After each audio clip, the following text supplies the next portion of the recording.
அஸ்ஸலாமு அலைக்கும் வரஹ்மத்துல்லாஹி வபரகாத்துஹு. சூரத்துல் ஹூத் 11வது அத்தியாயம் 84 முதல் 97 வசனங்கள் வரை. 1. இஸ்லாம் வணக்கத்தை மட்டும் போதிக்கவில்லை, வியாபாரம் நேர்மையாக செய்ய வேண்டும் என்றும் சொல்கிறது. 2. அதிகமான ஹராமான வருமானத்தை விட குறைவான ஹலாலான வருமானம் என்பது உயர்ந்தது என்றும். 3.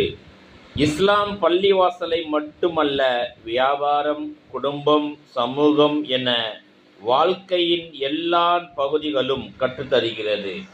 4. தௌபாவின் கதவு உயிர் இருக்கும் வரை திறந்தே உள்ளது என்றும். 5. அல்லாஹ்வின் வழிகாட்டலே உண்மையான அளவுகோல் என்றும் அல்லாஹ் ரப்புல் ஆலமீன் திருமறை குர்ஆனில் சொல்லி காட்டியிருக்கின்றான்.